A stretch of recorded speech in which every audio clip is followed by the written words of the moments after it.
bien, je déclare cet événement ouvert. Comment ça va tous? Oh, réveillez-vous, s'il vous plaît. Vous savez qu'à un moment, ça va se passer dans la salle.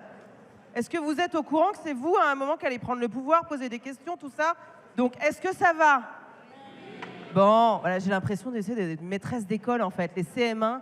Bonjour, ça va? Oui, ça va bien. Bon, ravi, bienvenue à Darwin. On est hyper content de vous avoir ce soir. Hyper content pour cette conférence. Et vous êtes hyper nombreux et ça continue à arriver. Une conf que, bien entendu, vous pouvez suivre sur les réseaux sociaux de Veja. Alors, c'est sur le LinkedIn, l'Instagram et le Twitter de la marque. Et, bien entendu, sur le Facebook de Darwin et sur le Facebook du Climax Festival, qui est le festival organisé par Darwin. N'hésitez pas à partager. N'hésitez pas à poser vos questions parce que celles-ci me sont transmises. J'ai un téléphone de l'espace. On va me transmettre en fait vos questions, donc n'hésitez pas. On est là pour discuter d'une question dont je pense chacun d'entre nous a la réponse. Est-ce que nous sommes en train de manger la planète? Réponse? Bon, ben voilà, on a tous la réponse à cette question. Hein, on peut partir? Non, Philippe, toi tu restes. Philippe, tu restes. Non, mais on est ravis en fait de pouvoir en discuter parce que l'objectif c'est pas juste d'avoir un constat, mais surtout en fait de tracer peut-être un chemin, une trajectoire pour voir comment on sort en fait de ce constat. Avec nous ce soir, on est hyper content de vous recevoir. Si vous permettez, je commence par les filles. Camille, Étienne. Salut Camille, on est hyper content que tu sois là. Activiste de Graines des Possibles, on te suit sur plein de réseaux où justement, tu prends la parole, tu fais savoir en fait beaucoup de choses autour de ces questions d'écologie. Merci à toi d'être venue jusqu'à Bordeaux. Lamia Essemlali, présidente France de Sea Shepherd, bienvenue à toi. Sea Shepherd, tu nous expliqueras ce que vous faites. Vous êtes une ONG, enfin une association, une ONG, mais vous précisément en fait sur les océans, tu nous diras quelle est votre action. Sébastien Kopp, salut Sébastien. Salut. Tu as cofondé Veja.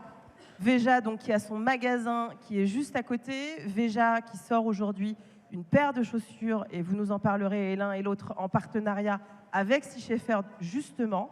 Et on est hosté, merci à l'incroyable Philippe Barre, fondateur de Darwin, de nous offrir cet espace ce soir pour pouvoir discuter de tout ça. Bienvenue. Mais ouais, merci à toi. C'est super d'être là.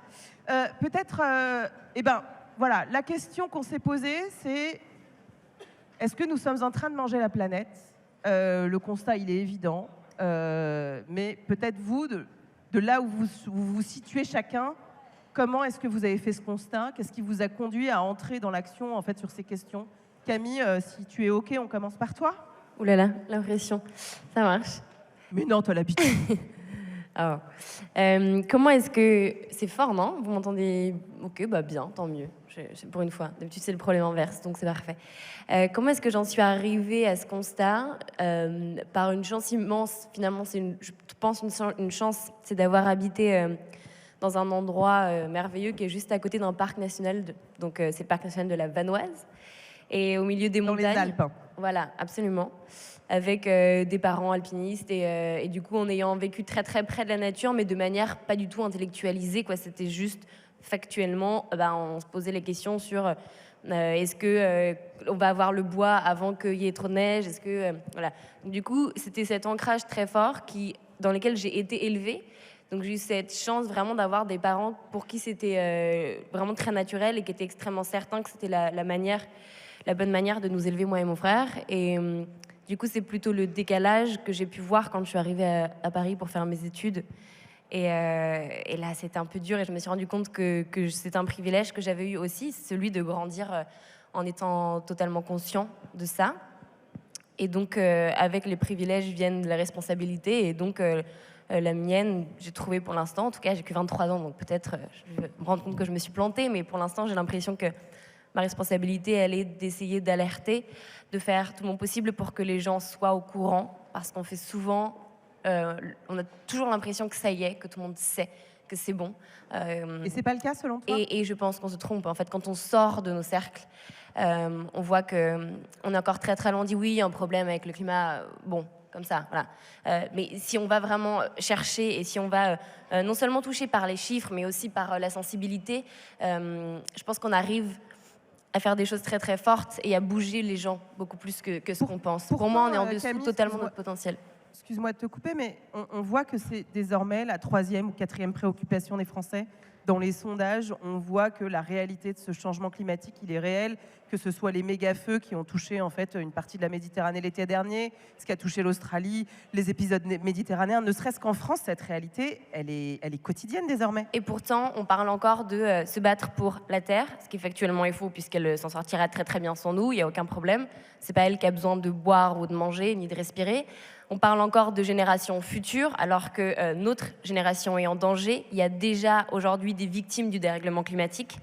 On a toujours l'impression que c'est loin de nous, que ce sera derrière nos écrans de télé ou à l'autre bout du monde. Et on ne fait pas les liens.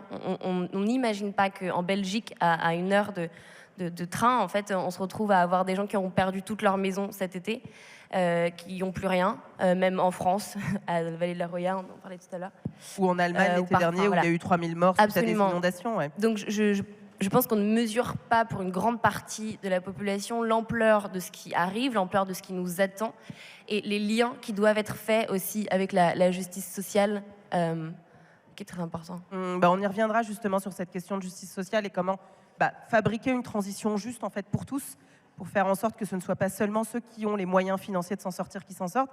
Lamia, toi, il vient d'où justement cet engagement à Sea Shepherd? Alors est-ce que tu peux déjà nous expliquer en quoi consiste cet asso, cette ONG, quelle est son action, et puis plus largement, quel est vous au quotidien, comment vous voyez en fait cette dimension ouais, on a bouffé la planète et en fait on continue de la bouffer et on n'en finit plus de la bouffer.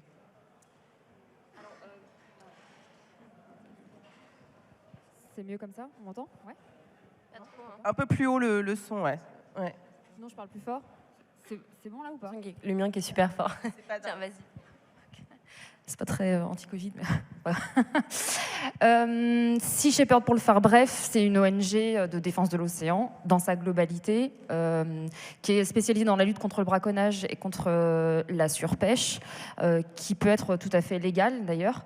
Elle est née à l'origine du fondateur, donc Paul Watson, qui est un cofondateur de Greenpeace. Et Sea Shepherd, le nom veut dire berger de la mer, et en fait c'est parce que la toute première mission de Sea Shepherd, ça a été de lutter contre la chasse aux phoques au Canada, et les bébés phoques étaient des petits blanchons, des petites boules de poils toutes blanches qui faisaient penser à des moutons.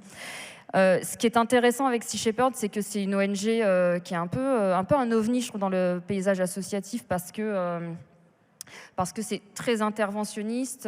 C'est une association qui a des bateaux, des moyens maritimes qui permettent d'intervenir en fait sur le terrain, de faire respecter les lois existantes, mais aussi d'alerter sur le laxisme et la permissivité des lois. Donc, je vais pas rentrer dans ces détails-là parce qu'il y aurait beaucoup à dire. Je pense que les gens, globalement, sont à des années-lumière de se douter de la façon dont on traite l'océan, en fait, de presque un crime contre l'océan qui est légalisé, avec un impact dont on est tous globalement responsables, souvent sans le savoir. Donc aujourd'hui, et là, tu dirais qu'il y a nécessité en fait de faire de la pédagogie, et c'est pour ça que Sea Shepherd existe. Sea Shepherd existe et qu'il est nécessaire de faire comprendre aux gens que dans leur activité quotidienne, ils peuvent avoir des comportements qui conduisent à cette forme d'écocide sur l'océan dont tu parlais? Ouais, en fait, qu'on vive près de la mer ou loin de la mer, peu importe, on a un impact sur l'océan, et notamment parce qu'on choisit de mettre dans son assiette. Aujourd'hui, la première menace qui pèse sur l'océan, c'est la surpêche. L'intérêt de Sea Shepherd, c'est aussi que les actions sont très coup de poing, et donc elles marquent les esprits. Elles sont médiatisées, et il y a une phrase de Paul qui résume bien la chose, qui est de dire parce qu'on prend des risques très clairement dans les missions qu'on mène. D'ailleurs, pour embarquer sur les bateaux, il faut signer une décharge comme quoi on accepte de potentiellement risquer sa vie. Mais pas parce qu'on est des candidats au suicide, mais parce qu'on s'oppose à des gens qui n'ont pas forcément de scrupules, et qu'on est dans des zones de non-droit, surtout en haute mer. Et donc, ce que dit Paul assez justement, c'est qu'une baleine qui se fait harponner, ça n'est pas une histoire, mais des gens qui risquent leur vie pour sauver cette baleine, ça devient une histoire. Et nous, notre objectif, c'est de mettre sur la table et braquer les projecteurs sur des enjeux qui sont fondamentaux, dont notre survie dépend, et qui sont très largement ignorés. Et malheureusement, on le voit bien, ça c'est un de nos autres objectifs, c'est d'être une caisse de résonance des alertes des scientifiques. Parce qu'aujourd'hui, quand on lit des rapports scientifiques qui sont malheureusement très indigestes pour le grand public, il y a des bombes dans ces rapports, il faut que les gens comprennent ce que ça veut dire. Et nous, notre rôle, justement, c'est de rendre ça accessible au plus grand nombre. Maintenant, pour répondre à ta question, comment moi j'en suis venue là avec Sea Shepherd, en tout cas, moi, mon engagement, il est né d'un amour pour les animaux depuis toute petite, où j'ai jamais vraiment compris la hiérarchie qu'on pouvait faire dans la souffrance. Pourquoi finalement est-ce que la souffrance d'un oiseau serait moins importante que la mienne, hein. Donc c'est de l'antispécisme, du biocentrisme, même si c'est ce que je me disais quand j'avais 7 ans. Donc je mettais pas ces mots-là, mais c'est ça en fait. J'ai jamais compris cette injustice, et à mon sens, c'était pas un affront à l'espèce humaine que de penser ça. Simplement, j'ai toujours pensé que la vie était sacrée dans son ensemble. Et c'est une dimension philosophique très importante et qui nous manque, parce que justement, si on en est là aujourd'hui, c'est bien parce qu'on considère que nous sommes cette espèce dominatrice suprême pour laquelle il est normal de sacrifier des intérêts fondamentaux d'autres espèces pour répondre à nos besoins superflus, à nos caprices et à, comme disait Raoul Vaneigem, nous qui désirons sans fin, en fait, c'est sans fin. Et donc, tu disais, Camille, que la planète, elle s'en remettra, et c'est vrai, tu as tout à fait raison, elle s'en remettra. Le problème, à mon sens, c'est qu'il ne faut pas qu'on perde de vue que nous sommes la seule espèce dans l'histoire de cette planète à être responsable de la plus grande crise d'extinction massive, la plus rapide. Donc nous sommes pire que l'astéroïde qui a conduit à l'extinction des dinosaures. Et ça, c'est une cicatrice qu'on laisse sur cette planète et qu'on va laisser en héritage pendant des millions d'années. Ça, aujourd'hui, notre bref passage sur Terre, parce qu'on est une espèce très récente, hein, notre bref passage sur Terre, finalement, c'est ça la trace qu'il va laisser. C'est pas tout ce dont on est si fier, voilà, tous nos grandes cathédrales, nos livres, notre littérature. Oui, on fait des choses extraordinaires, mais c'est pas ça qui va rester. Tout ça, ça aura disparu dans très peu de temps. Ce qui va rester, c'est le fait que nous sommes la plus grande force de destruction du vivant. Et donc, il n'y a vraiment pas de quoi être fier. Il faut aussi qu'on regarde les choses en face et effectivement qu'on ramène aussi ça à nous, parce qu'aujourd'hui, on a l'impression qu'il s'agit effectivement de sauver la biodiversité et on oublie que nous faisons partie de la biodiversité. Et si vous voulez voir une espèce en voie d'extinction, il suffit de vous regarder dans un miroir. Parce qu'il y a 3 signes avant-coureurs de l'extinction d'une espèce, c'est l'explosion démographique, l'occupation de toutes les niches écologiques et la surexploitation des ressources. Et nous sommes en plein dedans. Mais nous avons cette illusion qu'en fait tout va bien parce qu'effectivement, on va au bistrot du coin, il n'y a rien qui change dans le quotidien. Et c'est ça qui est terrible. Mmh. C'est hyper pessimiste, c'est hyper fort aussi ce que tu nous dis, Lamia, ce que tu nous dis, Camille. Et on ira très vite aussi sur, du coup, face à ces constats, qu'est-ce qu'on fait. Mais là-dessus, Sébastien, toi, voilà, avec Veja, c'est quoi le constat? Qu'est-ce qui, par exemple, t'a conduit à te dire, OK, il faut qu'on change le système et moi, à la place où je suis, potentiellement, il y a peut-être quelque chose à imaginer. Ouais, changer le système, c'était pas notre vocation et notre but à la base, mais nous, on était beaucoup plus moins théorique et beaucoup plus pied sur terre. Quand on a commencé Veja, nous, on est économiste à la base de formation. On voyait qu'il y avait plein de dysfonctionnements au niveau économique, au niveau de la justice sociale, au niveau environnemental, et finalement ces dysfonctionnements s'empilaient, voire se complétaient, voire dansaient ensemble. Et du coup, on était parti pour avoir des voies, je dirais, normales, travailler chez Google, travailler dans une banque d'affaires, travailler chez L'Oréal. Et c'est vrai qu'on a dévié rapidement à cause de lectures, à cause de rencontres, plutôt grâce à des lectures, grâce à des rencontres. On lisait, je me rappelle, on avait 20 ans, on lisait Naomi Klein. Et il y a quelques bouquins, quelques rencontres qui nous ont fait dévier. Et on s'est dit, voilà, La planète va pas bien, les gens sur la planète vont pas bien, les inégalités sont incroyables. Est-ce que nous, on veut contribuer à notre humble échelle? Est-ce que nous, on veut contribuer à ça?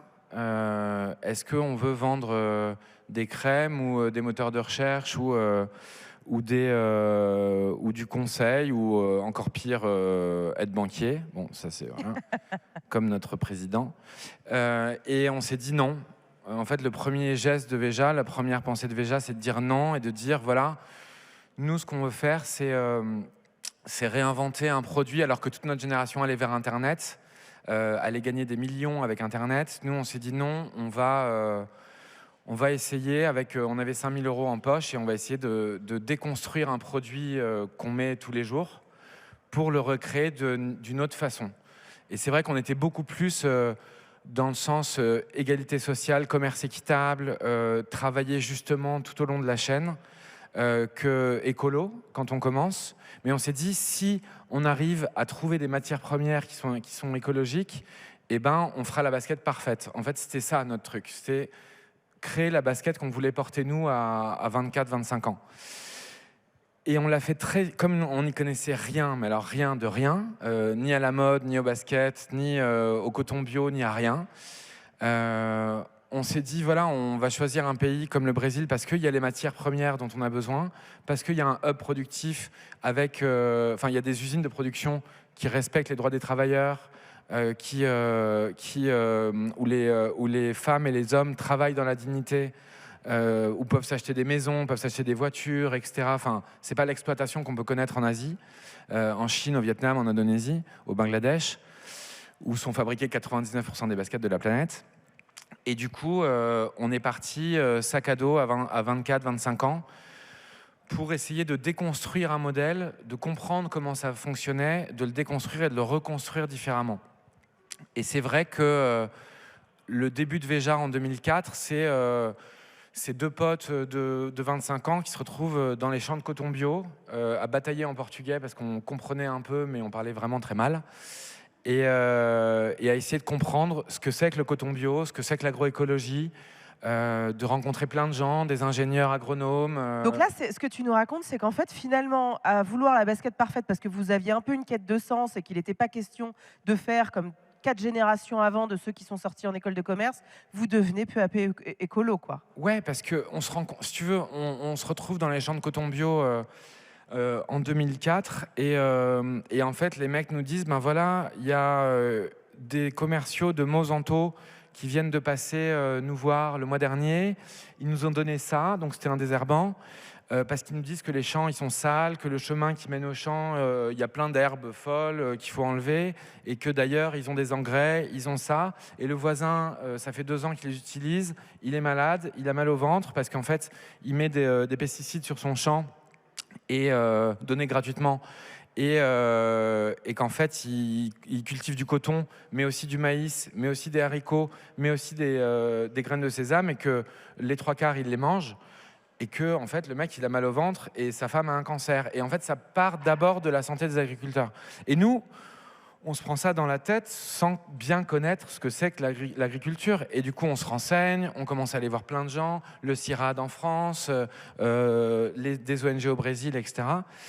Et c'est en tirant le fil qu'on devient écolo un peu hardcore. Et parce qu'on comprend comment fonctionne la machine de l'agro-business.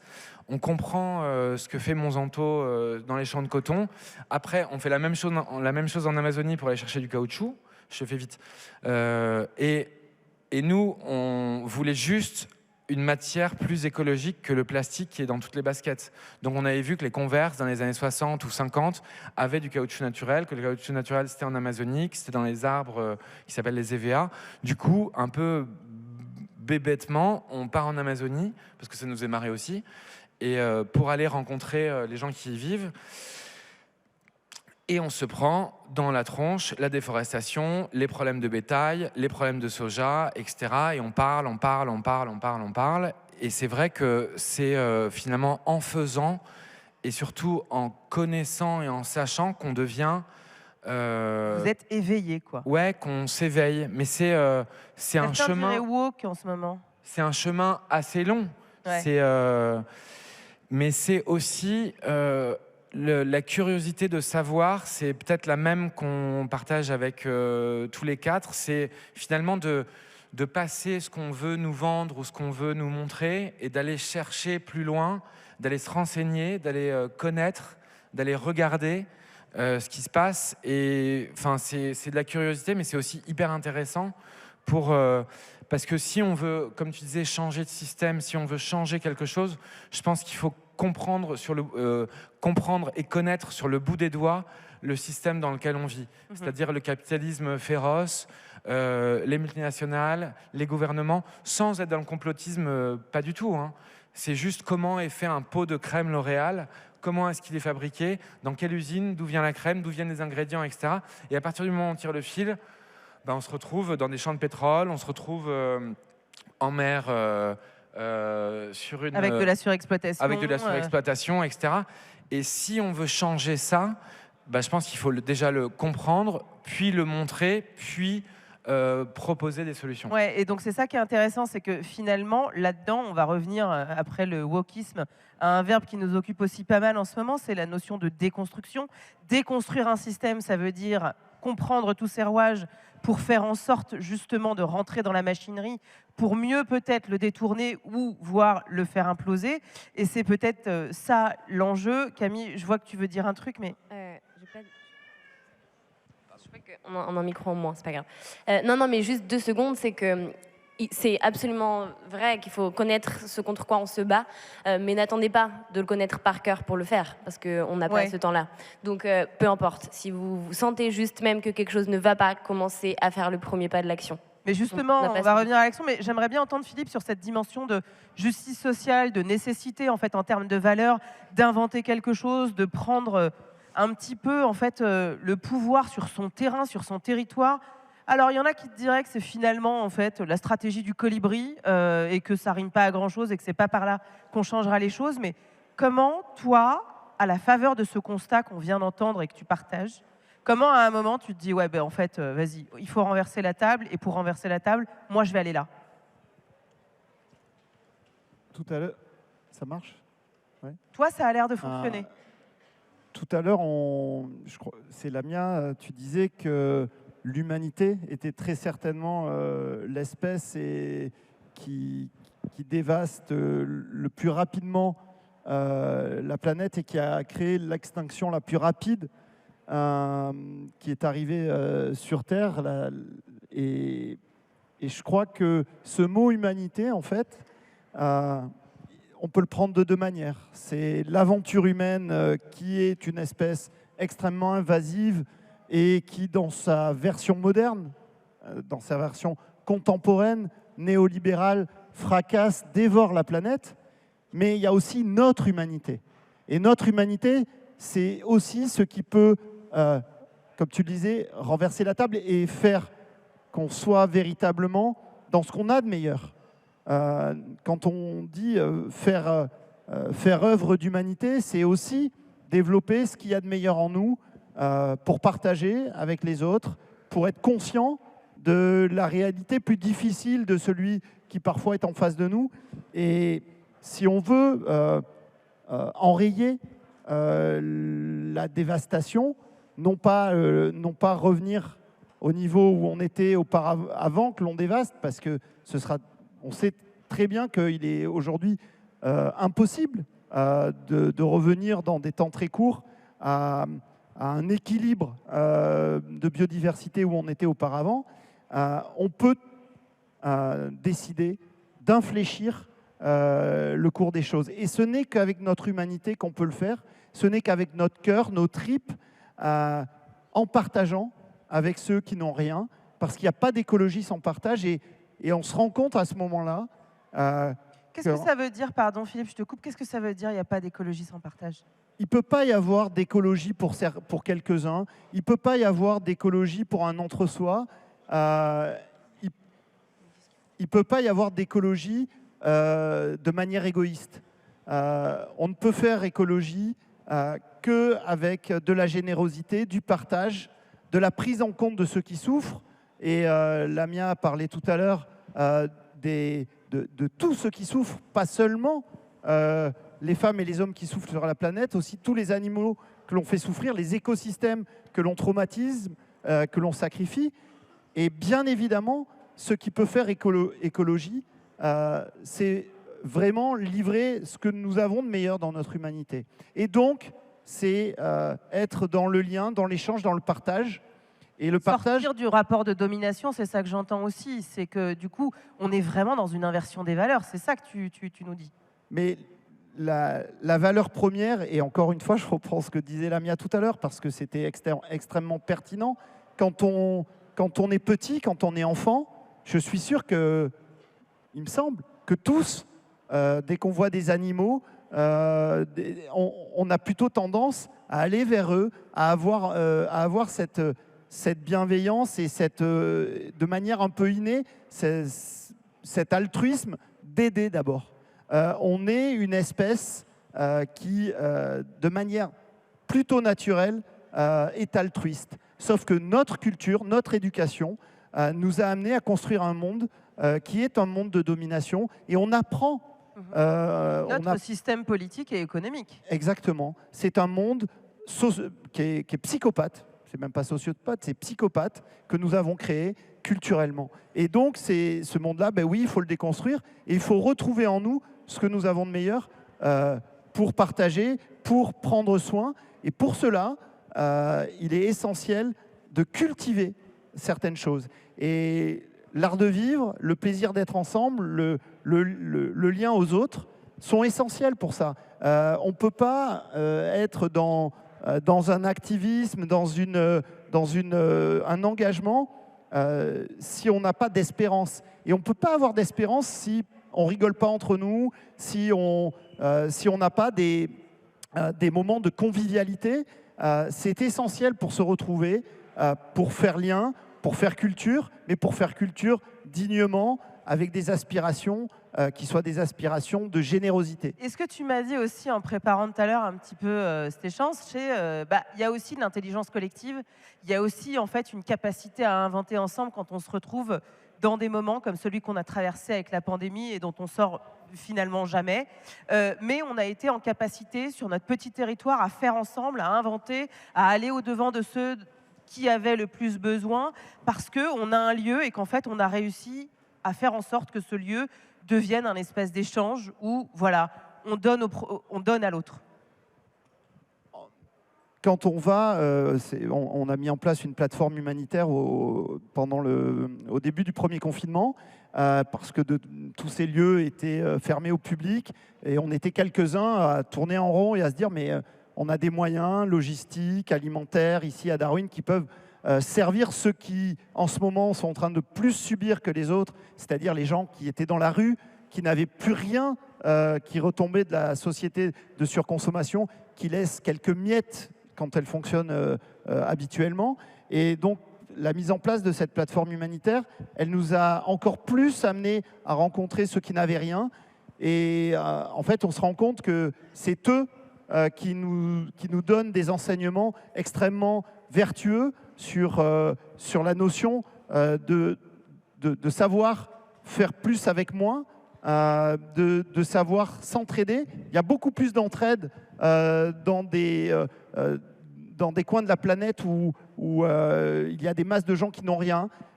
Notre société contemporaine, moderne, occidentale, elle a mis les gens à distance et elle nous a désappris l'entraide. L'entraide, elle sera un véritable moteur de survie et de résilience dans les dizaines et les dizaines d'années à venir. Si nous n'apprenons pas la coopération et l'entraide, on s'en sortira pas aussi bien que ceux qui la maîtrisent.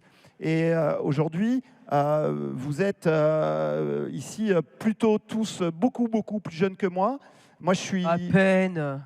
Si, je suis né le 3 mars 1972, c'était à 50 ans. Et la veille au soir de cette date-là, le 2 mars 1972, il y a un rapport qui est sorti qui était commandé par le Club de Rome, le rapport Meadows. Donc c'était il y a un demi-siècle.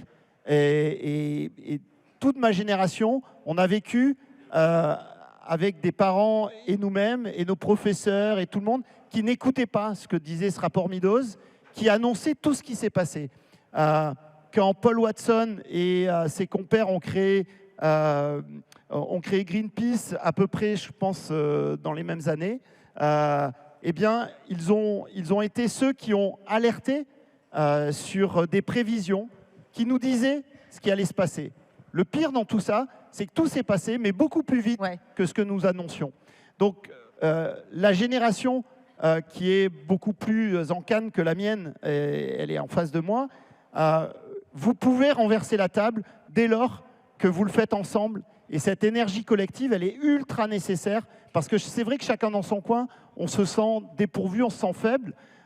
Mais si on ne fait rien non plus individuellement, on n'arrive pas à trouver le courage de s'organiser ensemble. Mais la coopération, nous ici, c'est ce qu'on expérimente. Il y a plein de choses qu'on fait mal, qu'on ne fait pas assez bien, mais on essaye de faire moins pire chaque jour, moins pire qu'hier, et demain, moins pire qu'aujourd'hui. Et de faire, ça donne du courage, ça donne de l'espérance, et de toute façon, on n'a pas le choix. Mais on doit espérer. Justement, Philippe, transition toute trouvée, et merci. Ok, on doit faire chacun de son côté. Purée, pardon, hein, je ne vais pas faire ma vieille carne, mais il y a eu quand même pendant des années des manifs tous les vendredis, enfin des mois, des manifs climat qui ont conduit à des générations en fait, de jeunes à s'engager sur ces questions. Il y a des groupes qui se sont montés, Alternatiba entre autres, enfin, je pense à celui-ci, mais il y en a d'autres. Il y a des gens qui ont pris la parole à l'ONU, des gens de la génération de Camille.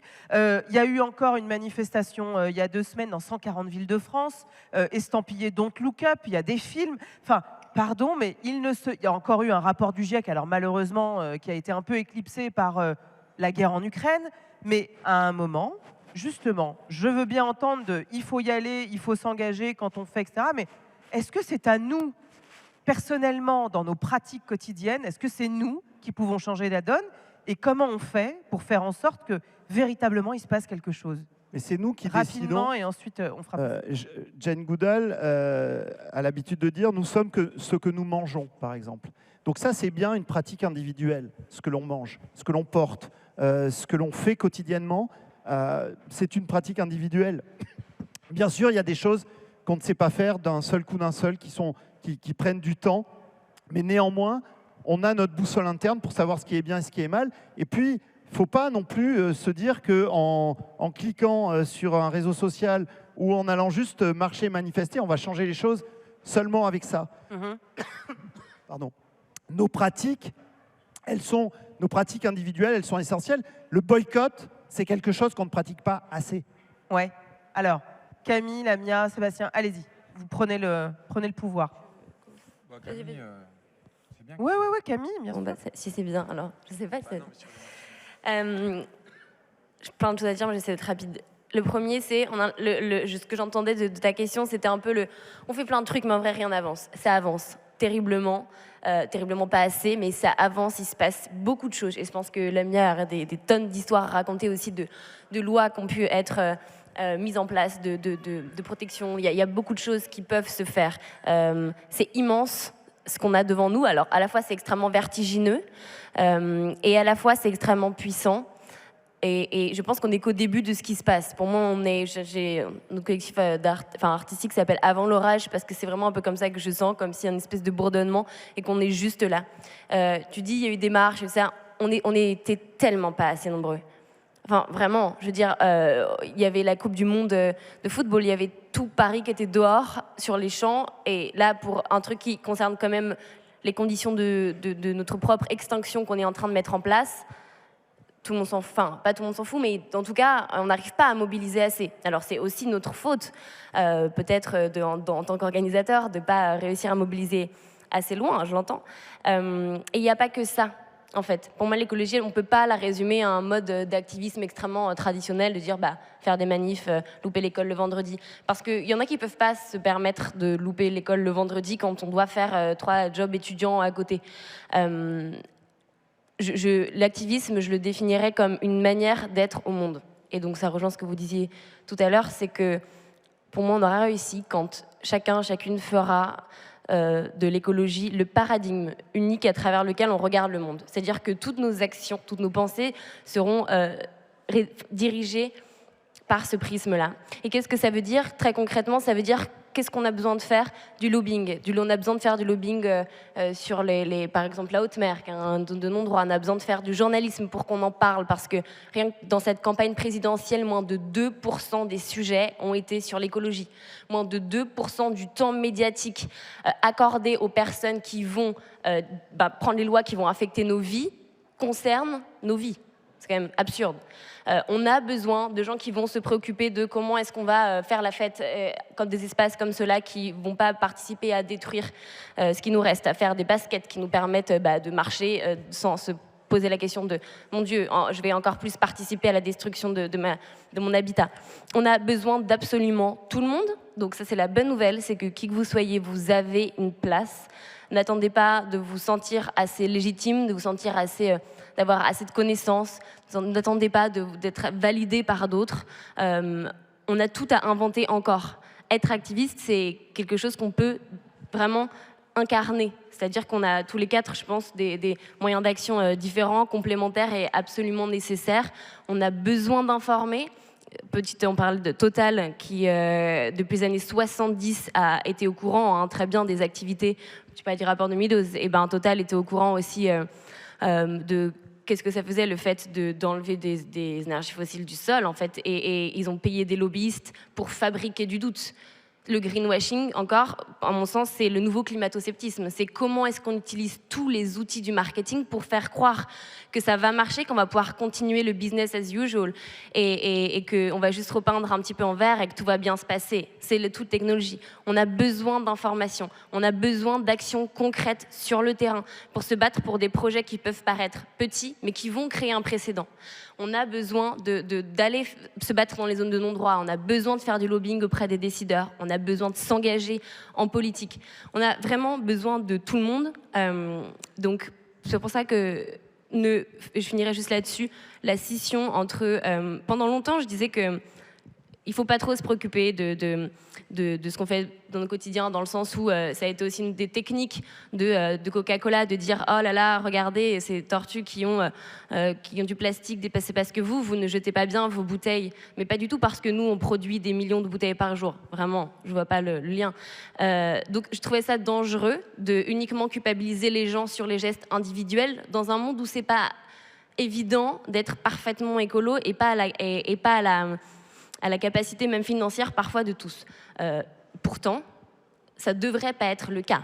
Parce que pourtant, quand on inclut par exemple, quand on pense pour l'agriculture au bio, l'idée de dire que dans une agriculture conventionnelle, ça coûte moins cher, si dans le prix, on prenait en compte l'argent public pour aller dépolluer après les cours d'eau, si on prenait en compte tout ça, ça ne devrait pas coûter plus cher. C'est absurde. Donc, pour moi, il y a vraiment ce pouvoir-là qu'on doit retrouver et du coup, arrêter de scinder l'action individuelle et l'action collective et se dire que, tu disais, le boycott est très puissant. Si d'un coup on décidait tous d'arrêter de manger du poisson, mettons, je sais pas, c'est hyper utopique, mais en France, on commence un boycott généralisé, plus personne, tout le monde devient végétarien. C'est une action individuelle, mais qui a un poids collectif immense. Ce serait immense. Donc en fait, la société est faite de manière telle qu'il y a des structures invisibles, et c'est la grande force du capitalisme que d'invisibiliser ses conséquences. Et une fois qu'on s'attaque à ça, une fois qu'on comprend ça, ça devient extrêmement puissant. Donc, il n'y a pas d'échelle, c'est-à-dire qu'il n'y a pas forcément, à mon sens, d'abord être végétarien, puis ensuite vous pourrez aller en manif, et après être en manif, vous pourrez faire la désobéissance civile. Commencez là où vous sentez que vous devez commencer, mais commencez sérieusement, et vous verrez que ça peut avoir un poids très fort, et vous verrez aussi que même de manière extrêmement égoïste, on retrouve l'espérance, et ce qui neutralise beaucoup, c'est ce qu'on appelle la dissonance cognitive, c'est le fait que ce qui se passe dans nos têtes et cette espèce de malaise qu'on ressent face au monde qui se délite, quand il y a un écart avec ce sentiment-là et nos actions du quotidien, c'est extrêmement désagréable, et ça crée des angoisses terribles. Alors, être aligné avec ce qu'on pense, pour moi, ça me donne aussi beaucoup de force. Effectivement, c'est ce qu'on appelle l'éco-anxiété. Seb. Ouais, moi, je suis un peu comme d'habitude, je suis d'accord avec personne, ni avec Philippe, ni avec Nora, ni avec Camille. J'ai même pas écouté Lamia, mais je pense que je serais d'accord avec elle, parce que je suis toujours d'accord avec Lamia. Mais dans ta façon de le dire, Nora, je ne sais pas si on se rend bien compte, en fait, que ce qui se passe, enfin, pour moi, je le vois de façon extraordinaire, que ce soit Greta, que ce soit Camille, que ce soit toutes les marches, etc. Je crois qu'on ne se rend même pas compte à quel point ça crée la culture de demain, à quel point tout ce qui s'est passé depuis 15 ans, 20 ans, au niveau des luttes féministes, au niveau des luttes écologiques, au niveau de toutes ces luttes-là, je pense qu'on ne se rend même pas compte encore à quel point ça pave la voie pour la génération suivante. C'est-à-dire que les enfants aujourd'hui, qui ont 5 ans, qui ont 6 ans, qui ont 10 ans, ils n'ont pas du tout le même niveau que nous, le même niveau de conscience du monde. Elle est beaucoup plus affûtée, elle est beaucoup plus écolo, grâce à Philippe, le plus vieux d'entre nous, grâce à Lamia, grâce à Camille, et je crois c'est très difficilement préhensible de savoir ce que toutes ces marches, tous ces mouvements, toutes les protestations, que ce soit de Sea Shepherd, de Greenpeace, de tous les activistes dans le monde, on crée. C'est pas genre on fait une marche et puis le lendemain tout va mieux. Non, ça crée un mouvement de fond, un bruit de fond qui ne cesse de s'accroître. Et en fait, je sais pas comment on disait, la dissonance cognitive, pour moi la dissonance aujourd'hui, c'est entre ce que pensent les gens, ce qu'on pense nous, et ce que font les politiques. Et je crois qu'on est en France, on est une société qui vient du royalisme, qui a toujours tendance à regarder vers le haut, à dire regardez, on fait beaucoup de bruit, les politiques vont s'en emparer. Mais je crois qu'il ne faut pas attendre ça. Il ne faut plus attendre ça. Quand j'entends les présidentielles, on va faire du bruit pour les présidentielles et tout. Non, faites du bruit tout court. Suivez votre chemin, suivez vos luttes, suivez ce en quoi vous croyez, suivez ce qui vous fait vibrer et suivez la justesse que vous pensez que le monde doit avoir. Et déjà, ça ira mieux pour vous, personnellement, parce que ce que disait Camille, c'est que agir, en fait, c'est le meilleur remède à l'angoisse. Et agir au plus petit niveau individuel, on s'en fout. Ça, tu vois, les petits gestes, etc. Moi, j'adore, je trouve ça incroyable. Quand on s'abonne à Enercop en 2007, on est le 1200e client. C'est une entreprise qui remplace EDF, qui bosse avec des énergies vertes. Aujourd'hui, il y a 300 000 clients. Tout le monde se foutait de ma gueule à l'époque. Aujourd'hui, c'est une vraie entreprise avec vraiment beaucoup de clients qui fait marcher plein d'éoliennes, plein de petites hydrauliques, qui est sûrement pas parfaite, etc. Mais c'est déjà un mieux. Donc, il n'y a pas de petits gestes, il n'y a pas de petites marches. Il y a créer la culture qui est importante pour demain. Et je crois que moi, j'étais le premier à être assez circonspect sur Greta, le premier à être assez circonspect sur Camille et sur les marches climat. Mais en fait, en réfléchissant à ça, je me dis que en fait, ça crée le monde de demain. Et que tous nos gestes, qu'ils soient petits, moyens ou grands, créent le monde de demain. Mais et c'est ça dont il faut se rendre compte. Oui, mais alors là, je vais t'embêter un peu et je vais te taquiner, mais ça, c'est normal plaisir. Parce que tu me connais un peu. Ok, ça crée le monde de demain, mais est-ce que ça ne crée pas le monde de demain avec des gens qui sont plutôt urbains, qui sont déjà très au fait de ces questions. Quand on voit, par exemple, ce qui s'est passé avec les Gilets jaunes et parfois la manière dont on les a méprisés dans l'actualité par des commentateurs, par les politiques, par des journalistes, alors que la question qui se posait, c'est pas « je veux absolument avoir un SUV pour pouvoir en fait partir je ne sais où », c'est « je veux pouvoir avoir un droit fondamental à la mobilité sans avoir en fait à casser ma tirelire ». Ce qui va se poser avec la guerre en Ukraine, ce qui va se poser avec ce litre à 2,20 €, à 2,40 €, et ça n'a pas fini de monter. Est-ce que, pardon, on n'a pas fait de l'écologie quelque chose qui, aujourd'hui, ne touche que des urbains plutôt aisés, qui ont des capacités, en fait, à avoir ces alternatives. Tu parlais du bio, Camille.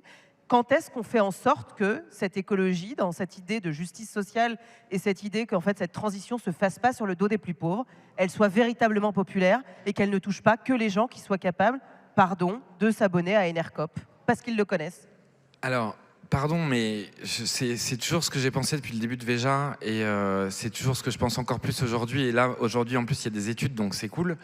C'est un livre d'Hervé Kempf qui a peut-être 20 ans, qui disait que c'était les riches qui détruisent la planète. Et quand on dit les riches, c'est les classes moyennes et les plus riches qui détruisent la planète. C'est eux qui consomment mal, enfin c'est nous, les urbains, comme tu dis, qui consommons mal, qui consommons trop, qui consommons de manière biaisée. Et je pense que c'est pas aux gens de changer, c'est à nous de changer nos consommations, c'est-à-dire les gens qui sont éduqués, les gens qui ont la chance d'avoir un toit ou des parents qui peuvent leur fournir un toit quoi qu'il arrive. On ne peut pas demander aux gens les plus pauvres, disons-le, les plus en difficulté sur le plan financier, économique, social, de changer. C'est d'abord aux gens qui ont le luxe de pouvoir réfléchir, d'avoir le temps de réfléchir et d'avoir les moyens financiers. C'est d'abord à cette population-là de changer. Mmh. Lamia. Ouais, faut que tu l'allumes. C'est bon là, je pense. Ouais, c'est parfait. Bon, pour moi, l'intérêt premier des marches pour le climat, en fait, désolée, mais c'est qu'elles font la démonstration de leur insuffisance. Et je trouve que, moi perso, je n'ai jamais pensé que ça allait initier un changement. Par contre, je pense que c'était une étape nécessaire. Justement parce qu'on va se rendre compte que, je pense que malheureusement, même si on est très, très, très nombreux dans ces marches, ça ne suffira pas. Combien de millions de personnes ont été dans les rues pour empêcher la guerre en Irak ? Ça n'a pas suffi. En fait, par contre, c'est bien de le faire et de se rendre compte qu'en fait, il faut aller plus loin que ça. Ce dont on se rend compte aussi, c'est que sur une question, sur un exemple qui illustre bien la chose, la question des problématiques de capture de dauphins en France, par exemple, on se rend compte qu'on est quand même tous très très doués pour se renvoyer la balle et nier sa propre part de responsabilité. Donc il ne s'agit pas tant de culpabiliser chacun, mais il s'agit de responsabiliser chacun. Et on a chacun sa propre part de responsabilité.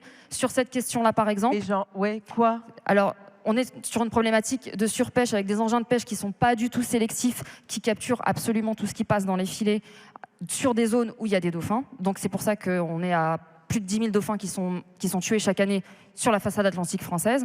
Donc c'est une hécatombe. L'espèce est menacée. Il y a plein de gens, même sur les villes côtières, qui ne savent même pas qu'on a des dauphins en France.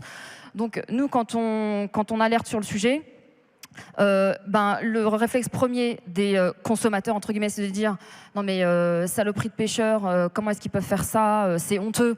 Mais ils ne vont pas se poser la question quand ils vont aller manger leur cabillaud ou acheter le cabillaud à 8 € le kilo, de se demander comment est-ce que ça a été pêché.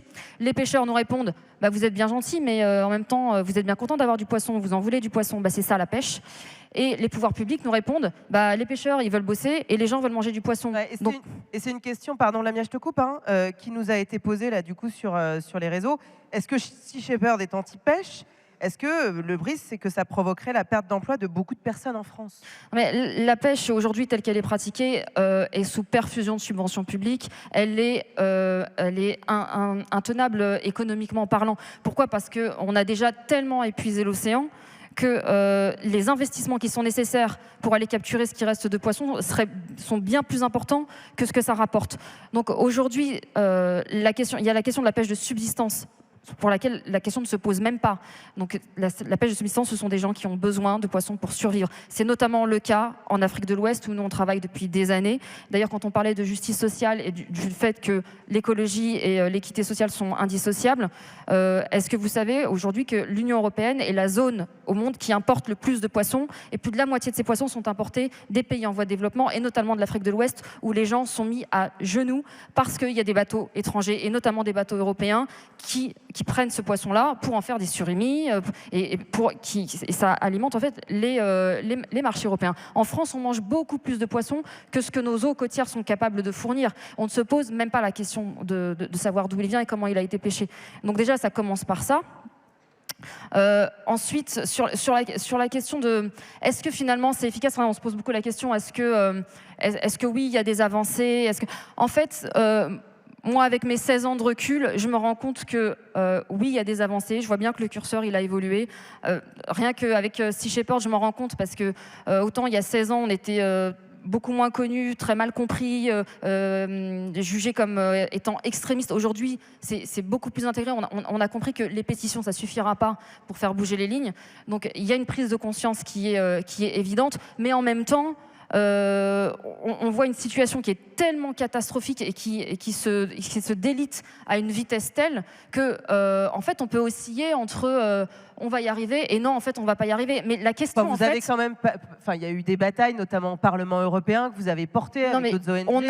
On a gagné beaucoup de batailles. On a gagné beaucoup de batailles. Mais ce que je veux dire par là, c'est que en fait, la question se pose même pas. C'est-à-dire que, quelle que soit l'issue, est-ce qu'on va gagner, est-ce qu'on va perdre, on peut faire les paris aujourd'hui. Mais moi, si vous me démontrez par A plus B aujourd'hui, vous me montrez dans une boule de cristal qu'on va perdre, je garderai exactement la même motivation. Parce que je ne conçois pas qu'on ne se batte pas, parce qu'on se bat pour la vie. Il n'y a pas de... Sinon, autant se faire un suicide collectif tout de suite. Oui, mais alors du coup, Lamia, de manière concrète, moi je suis une consommatrice, ici on a des consommateurs et des consommatrices. Qu'est-ce qu'on fait? Ça veut dire qu'il faut arrêter de manger du poisson?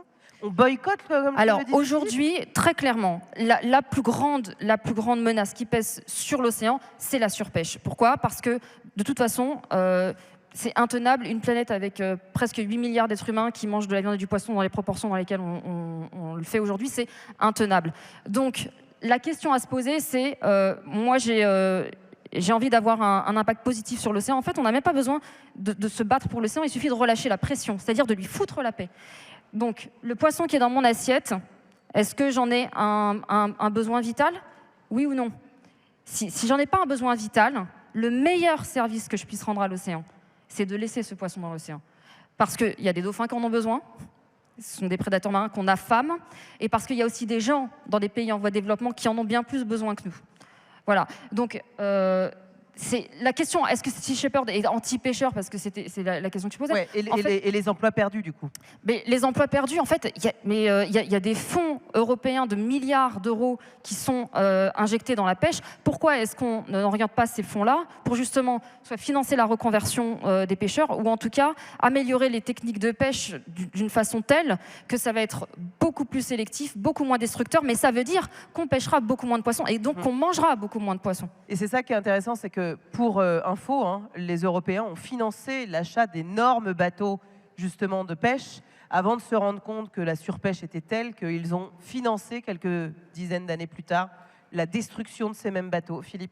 Mais ce qu'il faut savoir, par exemple, sur ces bateaux de l'Union européenne, tu disais qu'on a gagné des batailles à l'Union européenne et en effet, on a gagné des batailles de techniques de pêche qui sont interdites aujourd'hui dans nos eaux.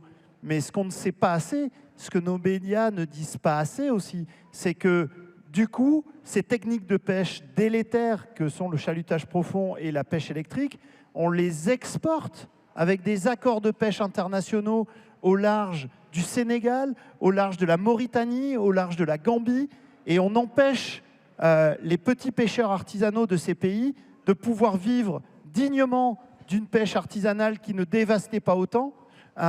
Donc, eux, on les empêche d'avoir du travail en important des techniques de pêche néocoloniales complètement atroces pour le vivant.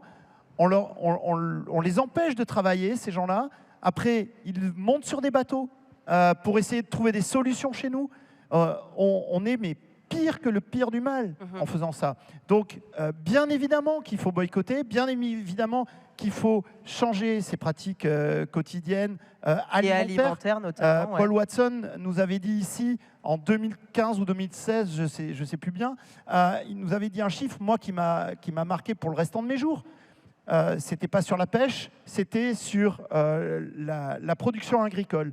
70% des terres agricoles au monde sont dédiées à l'alimentation pour l'élevage. Ça dit tout de notre régime alimentaire complètement fou. On n'est pas fait déjà biologiquement, physiologiquement.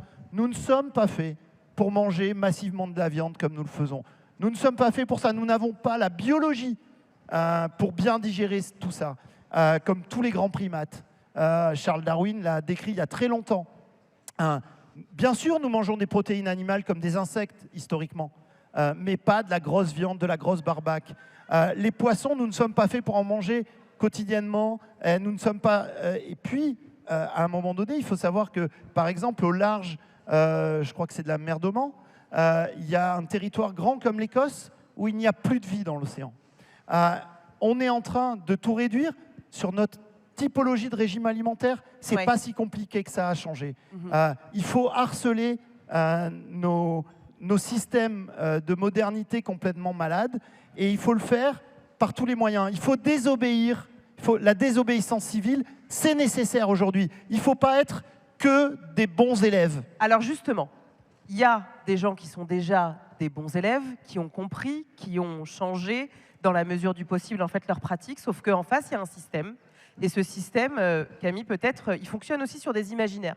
À partir du moment où on nous dit bon, va falloir arrêter de prendre l'avion, va falloir arrêter de consommer, la décroissance, le fait de ne plus pouvoir manger ni de viande ni de poisson parce que surconsommation, trop d'utilisation de ressources. Ok. Et puis de l'autre côté, voilà, il y a la petite musique politique.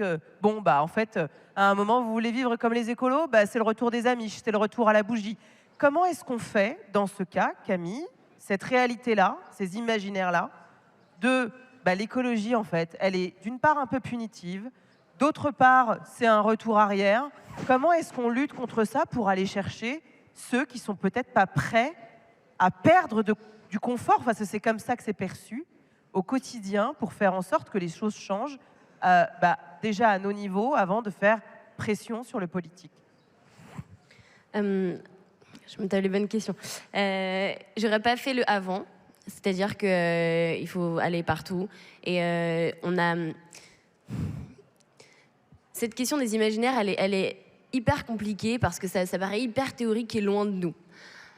Sauf qu'on ne se rend pas compte que notre société fonctionne sur des imaginaires. On a confondu, et à mon sens, c'est là, du haut de mes 23 ans, donc je sais avec beaucoup d'humilité, mais c'est là l'essence du problème. C'est qu'on a confondu ce qui est la réalité et ce qui est une fiction.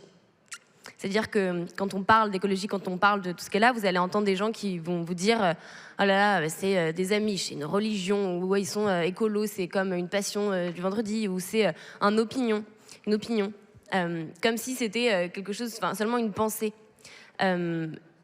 Et donc, on arrive avec des arguments extrêmement chiffrés, des faits. Voilà, là, les océans sont détruits absolument par la surpêche, c'est un fait. C'est pas un truc que je pense ou qu'on se dit, ce serait super. Et on a pris ça pour de la fiction. À l'inverse, on a pris pour une réalité immuable que le fait que le monde dans lequel on vit aujourd'hui, comment notre système fonctionne, qu'il n'y avait aucune alternative. On a pris ça pour une réalité absolue. Et à chaque fois qu'on arrive devant des décideurs, et ce que nous permet les marches climat, c'est d'avoir aussi une crédibilité, de pouvoir faire ce lobbying auprès des gens qui prennent ces décisions-là. Et c'est notamment, à chaque fois, nous on se prenait les « Ah mais vous êtes super mignons, mais vous savez, on ne peut pas faire autrement. » Bah non. Et bah là, on se rend compte, à chaque fois, il y a une pandémie mondiale, d'un coup, en 24 heures, on cloue tous les avions au sol. On ferme des entreprises. Les supermarchés, je ne sais pas si vous vous rappelez de ça, vendaient des fruits et légumes français exclusivement. D'un coup, c'est possible, en 24 heures. C'est quand même marrant.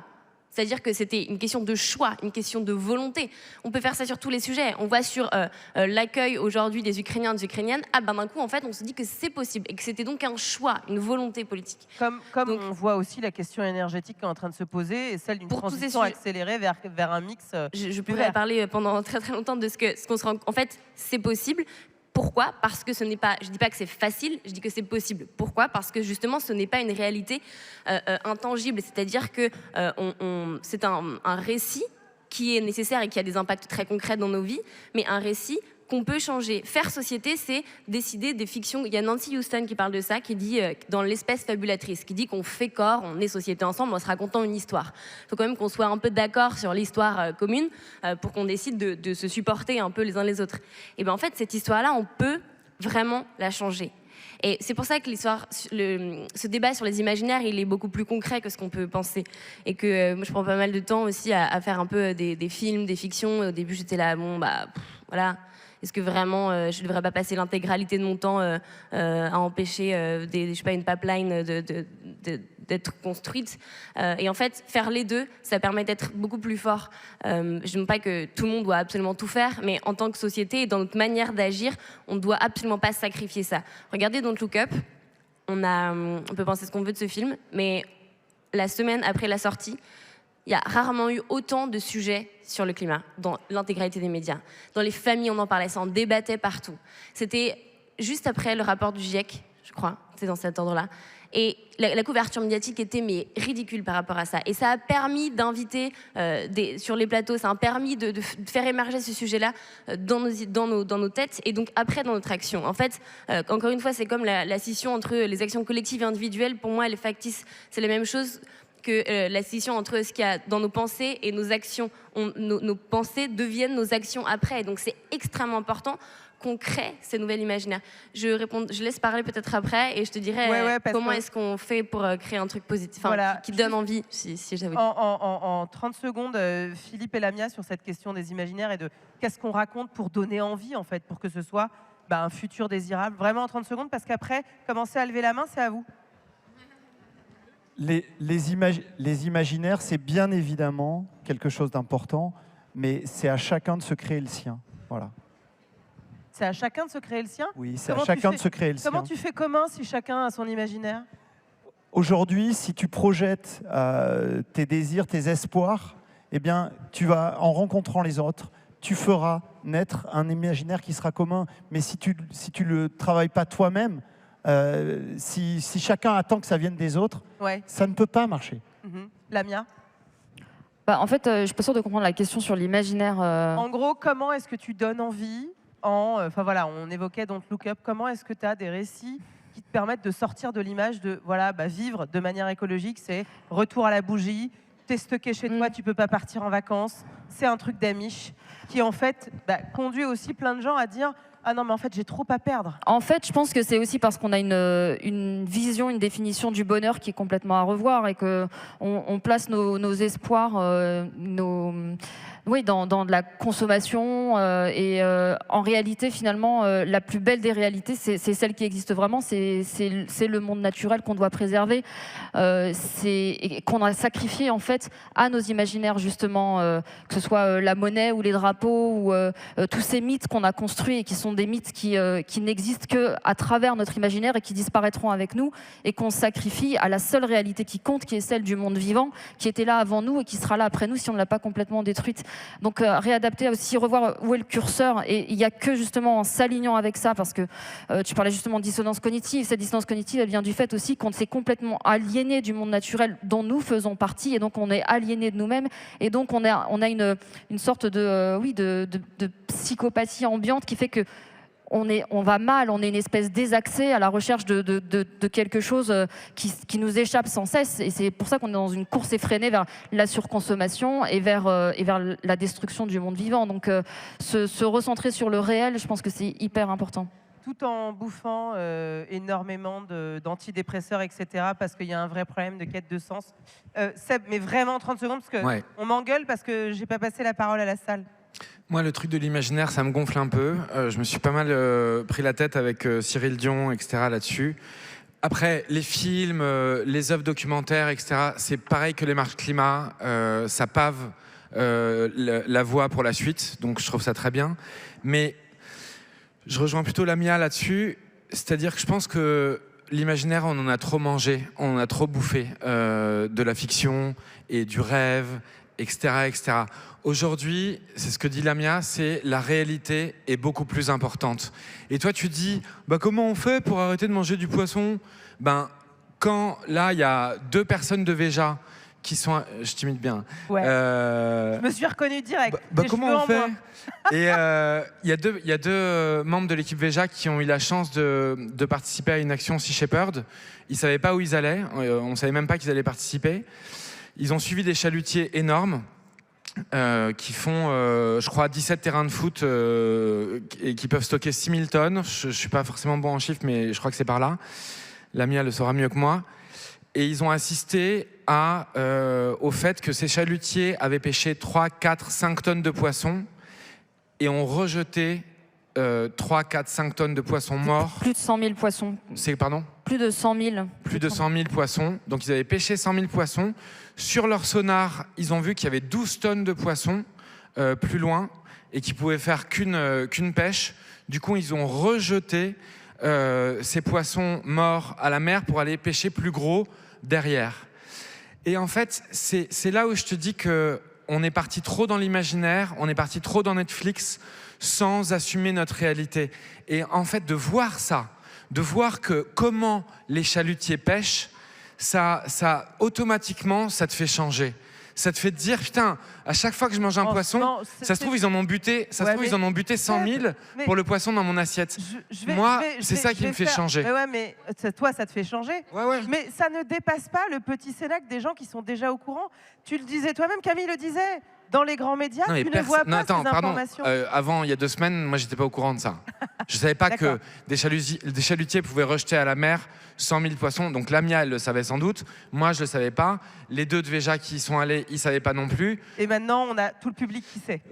Ouais, non, mais c'est pas beaucoup. Mais c'est sûr que si tu nous dis trouve la solution pour changer le monde, non, ça marche pas comme ça. C'est chacun à son échelle qui entreprend ce changement. Mais pourquoi ? Parce que tu affrontes la réalité et tu connais mieux cette réalité, qu'elle est plus préhensible, que tu peux changer. C'est ça ma réponse. Alors, Camille, je sens que tu veux répondre, mais tu répondras après, parce que vraiment, maintenant, c'est à vous.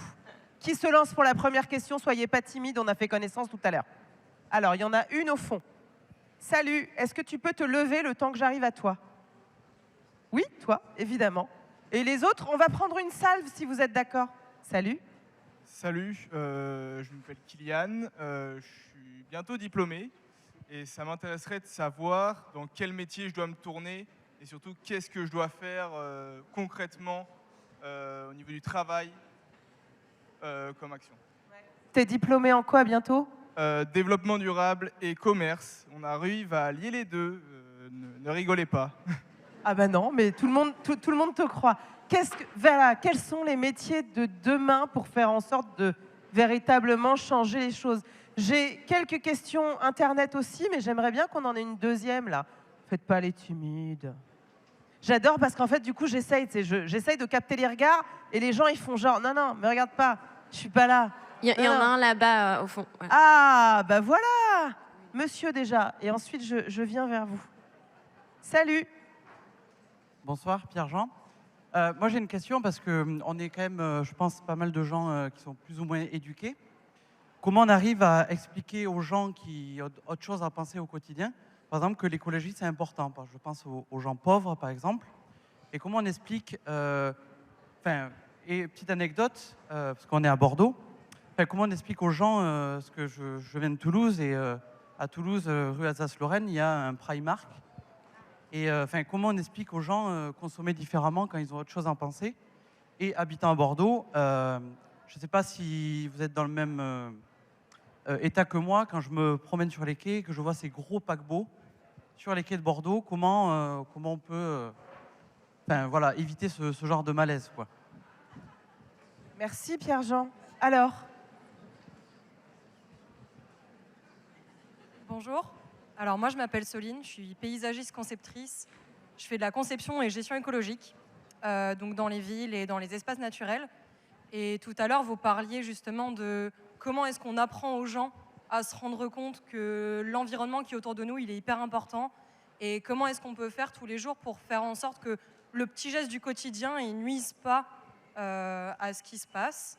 Est-ce que vous ne pensez pas justement qu'il y a un problème de représentation des personnes justement qui sont capables de l'expliquer, mais qui sont justement incapables de faire cet effort de... Comment on dit ? Pas de pédagogie, mais cet effort de vulgarisation justement de l'écologie. Voilà. Qui se lance ? Après, j'ai quelques questions Internet, mais je vous les poserai à la fin. Camille ? On est dissipé. On n'a pas trop compris la dernière question parce qu'on entendait avec les. Comment on si fait ? tu peux Alors, résumer, Nora. Comment on fait pour faire en sorte d'être dans la vulgarisation, notamment, alors toi tu es paysagiste, c'est ça, dans ces activités au quotidien, comment faire en sorte que, si je dois faire en sorte que les gens... Comment on fait pour que les gens comprennent ? Et est-ce que vous ne pensez pas qu'il y a un problème justement du fait que vous avez des professionnels de l'environnement qui sont incapables de vulgariser alors que finalement ce serait peut-être un peu leur rôle ? Moi, ça me fait penser un peu à ce que j'ai dit tout à l'heure sur les rapports scientifiques qui sont extrêmement importants, mais souvent, les scientifiques ne sont pas forcément des communicants. Et donc, c'est aussi, je pense, le rôle des ONG que de rendre ces informations hyper accessibles. C'est ce qu'on a fait notamment sur... tu parlais des éoliennes tout à l'heure, donc je vais rebondir là-dessus. Mais on a vulgarisé un rapport du Conseil national pour la protection de la nature sur les éoliennes, justement, le risque des éoliennes en mer, sur la biodiversité.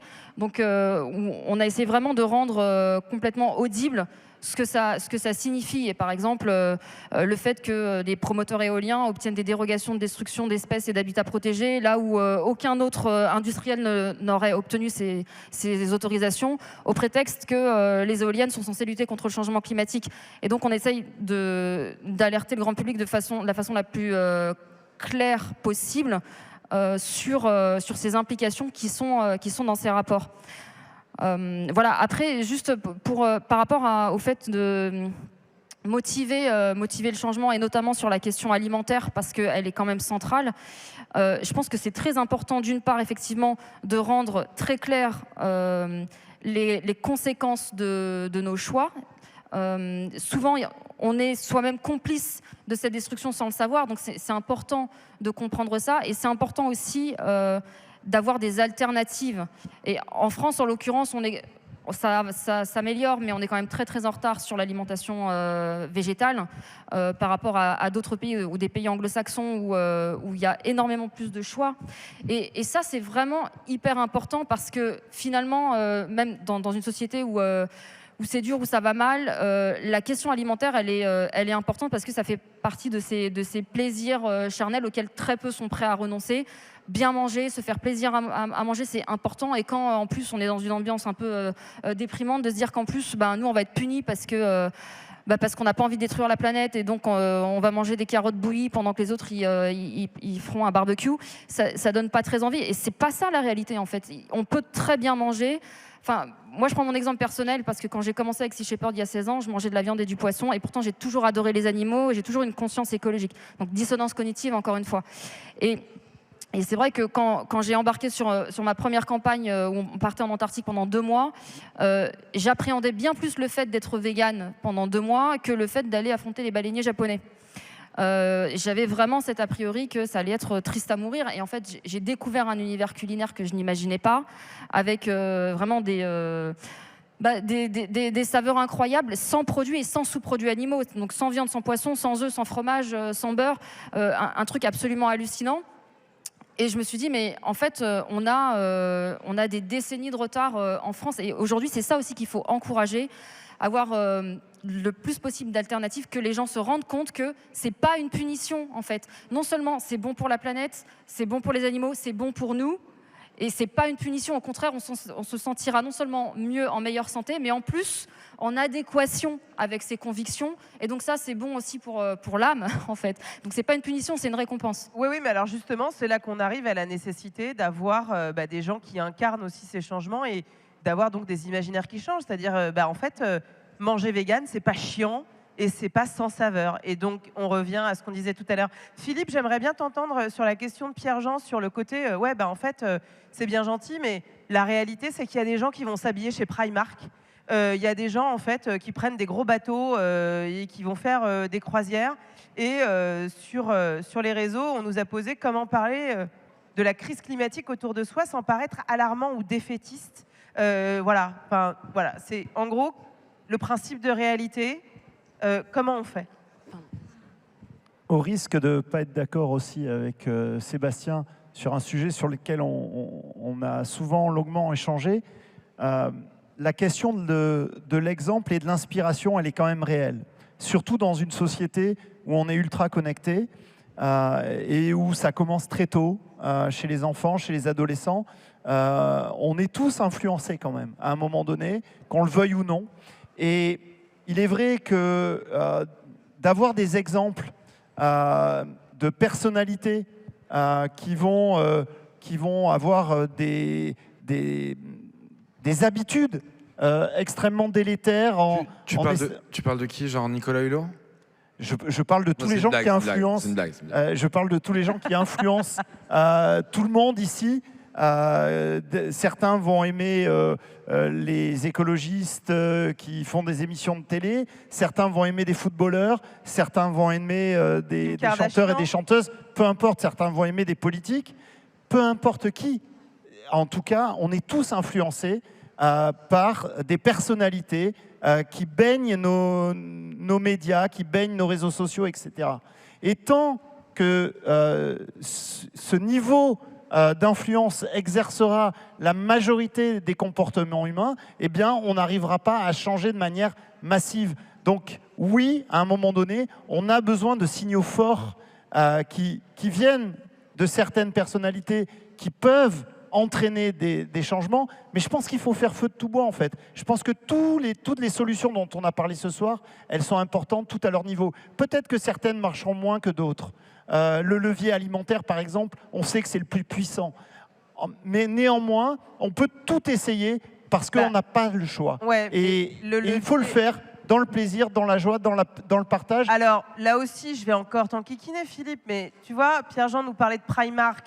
On a H&M, on sait qu'en fait, et je ne crois pas que Neila soit là, mais il y a un collectif qui s'appelle le collectif éthique sur l'étiquette qui travaille justement sur le poids de cette industrie en fait de la fast fashion, sur les questions en fait d'exploitation des ressources. Quand tu n'as pas une thune et que tu vas chez Primark ou H&M, pardon de citer ces marques, mais il y en a 100 000 autres, en fait, à un moment, je veux bien qu'on se dise il faut faire feu de tout bois, mais tu as une réalité économique, donc quelle solution on a en fait face à ça ? C'est pas qu'une réalité économique, c'est pas vrai, c'est une réalité aussi sociologique. C'est aussi le niveau d'information et encore une fois d'accéder. Aujourd'hui, certaines personnes arrivent à s'habiller et avec du style et pas très cher, avec des systèmes de débrouille, de fripe. Il y a énormément de solutions. Par contre, tout le monde n'a pas accès à la connaissance, au savoir, à l'information.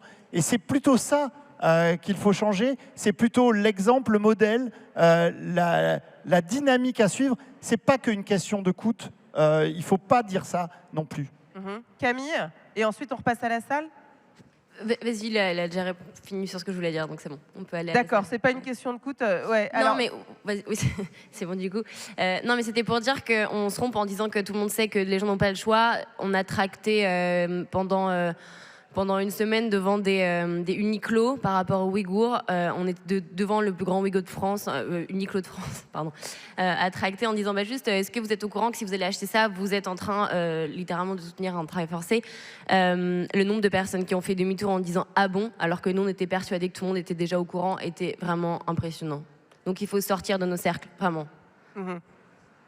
Alors, on repasse et on n'a pas oublié quand même la première question sur qu'est-ce que je fais quand je serai grand et qu'est-ce que diplômé, tu aimes faire. Il faut aussi, à mon sens, toujours, mais qu'on se méfie de voici 3 actions pour sauver le monde et tu devras faire ça absolument, mon fils. Je pense qu'il faut aussi qu'on se dise, il y a des études qui montrent très bien sur l'action individuelle, on l'a dit tous, on est tous d'accord ici, voilà, l'alimentation est hyper important, etc. Mais sur qu'est-ce que toi tu dois faire, ça rejoint aussi la question qu'est-ce qui est punitif et qu'est-ce qui est libérateur. Quand on dit c'est punitif, on se trompe. Moi, je trouve que c'est... La mienne, tu disais très bien. Il faut reposer la question des mots, et je vais revenir sur ça très rapidement, mais c'est simplement, est-ce que votre liberté, elle n'est pas plus grande de pouvoir avoir accès à un air pur que votre liberté de pouvoir manger de la viande 3 fois par jour ? Donc en fait, ça peut être très libérateur, l'écologie. Et ce qu'on appelle punition, c'est mettre des règles. On a décidé en tant que société qu'on n'allait pas tuer notre voisin, parce qu'on dit que c'est quand même plutôt cool pour notre liberté de ne pas risquer de se faire tuer sans que la personne soit punie. Donc il faut vraiment se poser cette question-là. Et pourquoi ça rejoint l'histoire du job ? C'est parce que avoir un monde qui est beaucoup plus écologique, c'est aussi, du coup, avoir accès à des jobs qui nous rendent heureux profondément. Est-ce que là, vraiment, on est heureux ? On est tous, je veux dire, les Français, on est les champions du dead sous Xanax. Je suis pas sûre que ce soit génial. Notre société est pas merveilleuse. Donc, ça peut être mieux, sincèrement. Ça peut être mieux. Ce qui nous attend est triste parce qu'on a déjà enclenché certaines choses qui sont en marche, mais en marche, en plus, vraiment. Mais en même temps, ça peut vraiment être mieux. Et quand on est, comme dans Matrix, à devoir choisir la pilule, la lucidité est flippante Mais si vous avez l'occasion de faire ce choix, faites-le vraiment parce que ça donne une force immense. Donc là, je te retourne la question, qu'est-ce que tu aimes profondément faire dans la vie quand tu te lèves le matin? C'est pourquoi où tu serais capable de passer tout ton temps et toute ton énergie. Et quand tu as trouvé cette chose-là, si c'est être journaliste par exemple, débrouille-toi pour que tout le monde soit au courant et qu'on parle tout le temps de ce sujet-là. Si c'est de monter une entreprise pour faire des baskets qui sont plus respectueuses, fais ça, mais fais-le avec l'intégralité de toute ta force. Et alors, vraiment, ça aura un impact. Bon, on repasse par la salle. Oui. Alors, 1, 2, 3, 4. Hop. Bonjour, Maxime. Moi, je suis journaliste spécialisé sur les questions d'écologie. D'abord, je voulais faire une remarque sur la question des imaginaires. Pour moi, Darwin, c'est un imaginaire décroissant. Comme l'a très bien dit Ivan Illich, c'est un univers convivial. Et à l'inverse, il y a un imaginaire de la croissance, c'est la défense, un imaginaire du travail en silo. Voilà, ça c'est la remarque. Et la question, je sais que vous n'allez pas être d'accord, que ça va cliver sur ce sujet-là, mais est-ce qu'on n'obtient pas des choses qu'en ayant un rapport de force? Si Shepard, vous avez coulé des baleiniers, ça, tout le monde ne le sait pas. Est-ce qu'on n'est pas obligé de passer par le rapport de force pour obtenir des gains sur le climat comme sur l'effondrement du vivant? Merci beaucoup. Alors, attends, là, il y en avait... Bonjour, on m'entend bien? Ok. Donc moi, je suis étudiant entre Paris et Bordeaux. J'aimerais avoir concrètement des actions en fait, dans une journée type. Donc en tant qu'étudiant, donc je vais au travail, je me lève, je vais au travail, je vais manger. Qu'est-ce que je pourrais faire concrètement pour m'inscrire dans une démarche écologique et pour essayer de sauver l'environnement et la planète? Ouais. Où est-ce qu'on mange? Où est-ce qu'on mange pas? Qu'est-ce qu'il faut acheter? Qu'est-ce qu'il faut plus acheter? On reste toute la nuit après. Là. Oui, bonjour. Moi, je m'appelle Sam, j'ai 35 ans, je travaille pour un magazine féministe intersectionnel dont le modèle économique est basé sur la publicité, qui a donc une conséquence directe sur la consommation et donc nécessairement sur l'écologie. Et aujourd'hui, je m'interrogeais car la notion même de croissance est au cœur de nombreuses crises politiques et écologiques. On peut le voir avec l'expansion de Poutine sur l'est de l'Europe, mais aussi bien sur de nombreuses entreprises. On parlait de Total tout à l'heure, qui connaissaient les conséquences de leur activité sur la planète. J'ai l'impression que si un jour on souhaite vivre dans un monde en paix et moins pollué, il faut urgemment changer les composantes de cette croissance. Aujourd'hui, quelles en sont les actions pour qu'on arrive là? Parce que j'ai l'impression que les entreprises et les gens qui sont récompensés aujourd'hui sont sur un modèle de prédation sur la planète. Merci Sam. Et on termine. Oui, ok, bonsoir tout le monde. Moi, c'est Noémie de Belgique. Je suis tatoueuse, voilà. Alors, j'ai d'abord juste une petite note optimiste et puis une question pour Sébastien Kopp, s'il veut bien. Juste une note optimiste, ça fait 11 ans que moi, je suis devenue végétarienne avec beaucoup d'espoir et beaucoup d'optimisme en me disant ça va changer, ça va changer. Et effectivement, il y a 11 ans, quand je suis devenue végétarienne, tout le monde me prenait pour une folle, littéralement. Je me faisais insulter par mes amis en me disant « Mais Noémie, t'es trop conne, la viande c'est trop bon, pourquoi ?» Et pourtant, 11 ans plus tard, il faut savoir que je pense qu'au moins plus de la moitié de mes amis, de mes proches, de ma famille a changé de régime alimentaire. Soit pour totalement devenir végétarien ou en tout cas devenir flexitarien comme ils disent, mais au moins arrêter ou diminuer drastiquement la consommation de viande. Et je veux juste dire que c'est possible, que c'est pas compliqué, c'est juste un état d'esprit qu'il faut avoir en se disant c'est pas compliqué. Et honnêtement, j'ai été choquée. Bon, ça fait 2 semaines que je suis ici. Effectivement, dans les supermarchés, il n'y a pas beaucoup d'options végétales de fausses viandes, contrairement à Bruxelles, d'où je viens.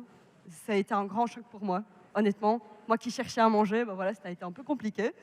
Voilà, mais juste la note optimiste, c'est qu'en 11 ans, j'ai vu un changement vraiment très important qui s'est effectué dans mon environnement parce que j'en ai parlé. Et le fait d'en parler, il y a le bouche à oreille. Et honnêtement, c'est super efficace. Et je crois juste en tout le monde ici. Donc, vous pouvez le faire. Et juste une petite question pour Veja. Moi, je suis venue ici en pensant que j'allais acheter une paire de Veja, honnêtement, aujourd'hui. J'ai essayé, et puis on m'a dit, je dis, ah, donc c'est du cuir végétal, trop bien. Et puis on m'a dit, ah, non, c'est du cuir d'un animal qui malheureusement est décédé. J'ai été assez choquée, et je me suis dit, mais je pensais que Veja était dans une optique écologique, donc pourquoi toujours proposer du cuir dans vos chaussures? Voilà, juste, mais sans attaque aucune, mais juste pour comprendre un peu mieux votre démarche. Merci beaucoup. Et dans la foulée, Seb, je continue avec une question. Alors pour Veja, il y en a deux que je te donne dans ma voix. Qu'est-ce qui garantit que vos produits sont faits dans des conditions décentes? Et vous faites une collaboration justement avec Sea Shepherd, mais vous collaborez avec Marni, marque vendue partout en Chine, et d'autres marques peu éthiques, qualifiées peu éthiques, c'est voilà, l'internaute qui nous dit ça. Quelle cohérence dans toutes ces collaborations? Tu veux démarrer peut-être? Commence par Veja. Ouais. Ben merci pour les 11 ans de véganisme. Et c'est vrai que je crois beaucoup à ça. Je crois beaucoup que le changement, c'est long. Mais en fait, 11 ans, c'est court pour tout le monde. Mais ça peut paraître très long. On s'attend toujours au changement. On est un peu, finalement, toutes et tous, la génération Google, où tout doit être instantané. Mais je crois vachement à ça, au changement qui diffuse sur le long terme. Et qu'en fait, on est seul au départ et limite 10 ans après ou 15 ans après, on se retrouve dépassé et peut-être que tu as plein de copines qui sont devenues encore plus véganes que toi ou encore plus, qui vont encore plus loin dans l'information alimentaire, etc. Donc je trouve ça assez, très juste ce que tu as dit. Pour répondre à ta question sur le cuir, nous on a commencé avec du coton bio, on a commencé le cuir en 2008. On a plongé dedans parce que c'est le matériau le plus utilisé pour les chaussures. Et du coup, on a commencé par faire du cuir tannage végétal, c'est-à-dire sans chrome. Parce que le cuir qui est utilisé aujourd'hui utilise du chrome, et voire du chrome 6, souvent en Asie, qui est un désastre pour les cours d'eau, un désastre ensuite pour les océans. C'est des métaux lourds qui restent, qui perdurent, je crois, 300, 400 ans, qui vont dans les poissons, puis dans les humains, bref. Du coup, on a commencé le cuir comme ça, et puis petit à petit, on a commencé à remonter la chaîne du cuir, c'est-à-dire le bétail, voir que le bétail, c'était une des causes de la déforestation, que le soja qui alimentait le bétail était aussi une des causes de la déforestation. On a fait une énorme étude CO2 il y a 3-4 ans qui nous a montré que le cuir était notre matériau qui émettait le plus de CO2. Et bien sûr, il y a la question animale, où quand on tue une vache, 96% de la valeur économique, c'est la viande. Donc, tu y réponds en étant vegan, en ne mangeant pas de viande, et c'est la meilleure réponse. Et 3,5% ou 4%, c'est le cuir, qui est ce qu'ils appellent un byproduct, c'est-à-dire un produit sur le côté. Et c'est vrai sur le chemin, à partir de 2012-2013, on s'est dit on utilise beaucoup de cuir, il faut le changer, mais on n'est d'aucune église. C'est-à-dire que, c'est ce que j'expliquais à une femme juste avant la conférence, on essaie de suivre tous les chemins. Parce qu'il y a plein de marques qui vont te dire, nous, on ne fait pas de cuir, on est écolo. Mais en fait, moi, ça ne me suffit pas du tout. Parce que utiliser des matières plastiques pour remplacer le cuir, si tu appliques la même méthode et la même logique sur les matières plastiques, le plastique, c'est quoi? C'est 99% du pétrole. Le pétrole, il vient d'où? Donc si tu remontes la chaîne de production du plastique, tu finis en Irak, tu finis en Iran, tu finis en Russie, tu finis au Canada avec les gaz de schiste. Donc la logique végane, la logique de protection des animaux, elle doit s'appliquer en remontant la chaîne, elle doit s'appliquer à tout. Et nous, en fait, notre truc, c'est qu'on n'a pas choisi. C'est-à-dire qu'on a pris la piste du cuir, on est en train de faire un boulot incroyable là-dessus, c'est-à-dire d'être la première marque qui trace les vaches qui s'alimentent de façon bio et pas avec du soja transgénique. Ça serait quand même un peu bizarre pour une marque écolo. Mais c'est toujours ce principe de réalité, de remonter les pistes et de trouver des solutions. Donc on remonte le chemin du cuir, on essaie de faire le meilleur cuir, le plus tracé, le plus bio, etc. Et en même temps, on crée des alternatives en remplaçant le cuir par des matériaux comme le CWL qu'on a lancé il n'y a pas longtemps, il y a 3 ans, qui était, je crois, 5000 paires, c'est-à-dire peut-être 1% de la production de Veja, et ben, la prochaine production 2022-2023, ça devient 40% de la production de Veja. Parce que ce CWL, c'est du coton bio, avec du maïs, avec du plastique, hein, c'est pas parfait, et on le dit. Et nous, ce qui nous intéresse, c'est de ne pas appartenir à une église, mais de prendre toutes les pistes, de prendre tous les chemins pour essayer d'améliorer chaque produit. Et bien sûr, voilà, si tu es vegan, je te conseille de ne pas acheter du cuir et d'acheter plutôt, en termes d'émissions CO2, le coton et les meilleurs produits. Après, en hiver, c'est un peu compliqué de porter des baskets en toile, etc. Seb, rapidement, parce que malheureusement, on me fait signe qu'en fait, on dégueule. Non, juste sur les collaborations, pour répondre... Les collaborations, ben, pour nous, c'est à chaque fois rencontrer des mondes différents. À chaque fois, on en parlait aussi avant, à chaque fois apprendre des gens qu'on rencontre. On a bossé avec des magasins de vélo, on a bossé avec des artistes, on a bossé avec des marques qui produisaient plus ou moins bien. Mais à chaque fois, c'est nous qui produisons, donc on est garant de ce qu'on fait. Et on parlait de Marni, on vient de lancer la collaboration, et je savais que c'était un peu l'anti-Sea Shepherd, parce que c'est une marque un peu luxe, etc., qui produit bien, pour le coup. Ils vendent beaucoup en Chine, certes, mais ils produisent beaucoup en Europe et au Portugal. Donc on check quand même avec qui on s'associe. Mais pour nous, c'est ce qu'on disait aussi avec Camille, c'est parler à des publics, et avec Lamia, c'est parler à des publics différents. Marni, c'est une marque très mode, très branchée, très un peu luxe, tu vois, semi-luxe, qui a une certaine clientèle. Et moi, je trouve ça cool que cette clientèle ait accès à Veja. Comme je trouve ça cool de bosser avec Sea Shepherd pour créer d'autres pistes, d'autres chemins. Donc, je pense que il faut pas que l'écologie, je vous ai beaucoup entendu parler de punition, etc. Pour moi, c'est le contraire. Et c'est vraiment une libération, et c'est de collaborer avec plein de gens différents, de ne pas se juger les uns les autres. Les écolos français depuis 20 ans, dont je fais partie depuis 20 ans, n'ont pas arrêté de se taper sur la gueule, parfois à raison, souvent à tort. La logique qu'on a avec Sea Shepherd, on en parlait hier, c'est Sea Shepherd ou Camille, c'est des activistes, c'est des gens qui s'opposent. Nous, avec Veja, on propose et on n'est pas parfait. Et vous créez des ponts, c'est ce que j'entends? Non, mais eux, ils s'opposent, nous, on propose, et le mariage des deux est important aujourd'hui. L'union des forces, ce que disait Philippe, l'union des chemins, faire les marches pour le climat, être paysagiste et bosser qu'avec des plantes locales, faire des baskets, chasser les baleiniers. Il n'y a pas un chemin, il n'y a pas un meilleur. Je pense qu'aujourd'hui, le mot d'ordre, c'est de s'unir et de montrer que chaque chemin, chaque pavé qu'on pose sur la route est important pour ceux qui suivent. Et moi, c'est ce qui me fait avancer tous les jours. C'est d'essayer de créer des nouveaux chemins, des nouveaux ponts, et d'avoir le plaisir d'être là avec vous, avoir l'honneur d'être à côté de Lamia, avoir l'honneur d'être à côté de Camille, et de voir Philippe qui, comme il a pris le titre de la conférence un peu au sens propre, ben, il a mangé ses chaussures avant de faire la conférence, et du coup, il est pieds nus. Ouais, il ce est soir, pieds nus, donc, mais vous lui avez dessiné le V de Veja sur ses pieds. Non, il n'est pas dessiné, il est tatoué.